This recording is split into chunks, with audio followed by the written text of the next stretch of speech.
अस्सलामुअलैकुम। अच्छा, ये T+1 के बारे में लोग बहुत ज़्यादा सवाल पूछ रहे थे। T+1 में होता ये है कि आज के दिन अगर आपने बाई किया ना तो आपने उसके कल के दिन पैसे वापस करने होते हैं।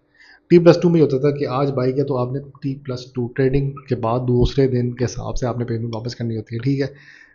अब गेम यहाँ पे ख़राब ये हो रही है कि लेवरेज ट्रेडिंग की वजह से मार्केट बहुत ऊपर जा रही थी ना।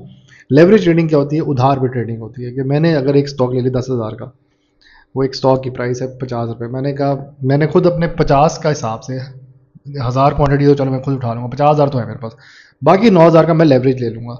अब वो एक दिन के बाद जो नेक्स्ट डे के हिसाब से मैं वापस करता मेरे लिए ईजी था। अब T+1 आ गया ना तो मुझे नेक्स्ट डे ही वापस किसी तरह करना है। तो मार्केट को अब यहाँ पे हो रहा है मुश्किल। इसकी वजह से क्या मसला हुआ कि मार्केट अब वॉलेटाइल हो गई है कि भाईजान अब रियल मनी आ जाएगी। अब जैसा आप और मेरा ज़ाती पैसा जो हम रियल मनी से खेलते हैं वो वाली मार्केट चल रही है। लेवरेज वाले ना थोड़े साइड लाइन हुए हैं इस वक्त। वो आ जाएंगे मार्केट में, वो कोई न्यू स्ट्रेटजी बना के आएंगे, ऐसी बात नहीं भाई उनका धंधा बंद हो रहा है, वो 2 दिन अगर नहीं भी आते लेकिन उन्होंने आ जाना है। एक ये रीज़न थी। दूसरी रीज़न ये थी कि जो इंस्टीट्यूट्स हैं ना, जो बड़े लोग मोटे पैसे वाले, उनको जब पता लगा कि मार्केट में भाई आप एक दिन के बाद आपने इस तरह खेलना है, तो वो भी बहुत ज़्यादा बाइंग सेलिंग कर रहे हैं। उससे फ़ायदा होगा इंडेक्स को एक पॉइंट, अभी नहीं, अभी थोड़ी देर बाद तुम्हें नजर आएगा फ़ायदा भी होगा, क्योंकि जब ज़्यादा बाई सेल करते हो ना तो वो स्टॉक की प्राइस भी इंक्रीज हो रही थी। तो इंडेक्स की प्राइस भी एक टाइम पे इंक्रीज होगी, अभी नहीं हो रही अभी क्योंकि वो ज़्यादा उतर ही रहा है, माल आसमान से नीचे की तरफ ही आ रहा है।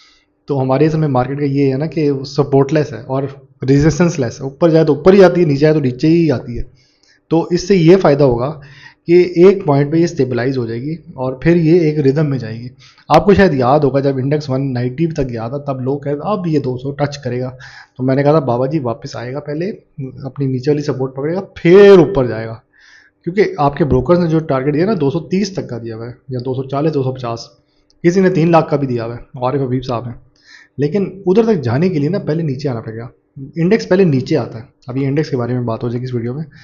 जितना नीचे आएगा उतना ज़्यादा बायर आ जाएगा मार्केट में कि यार सस्ता मिल रहा है आ जाओ, इकट्ठे हो गया ना फिर पुश देंगे, ऊपर लेके जाएंगे।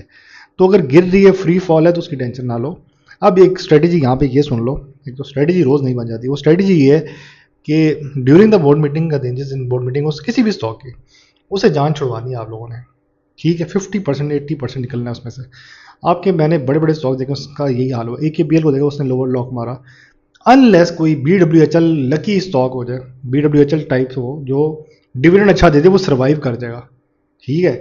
अब हपको का भी कोई पता नहीं, वो भी शायद गिर जाए। आपका एंग्रो फर्टिलाइजर, अब उसकी कल के दिन बोर्ड मीटिंग है, देखना ज़मीन पे आएगा 220 पे, अगर तो अच्छा रिजल्ट दिया, इंप्रूव होगी EPS, डिविडेंड दे दिया 6 रुपया, फिर जाएगा 250 240, ना दिया 220 पे पक्का आएगा, ये देख लेना। सही है, ये बताना था मैंने।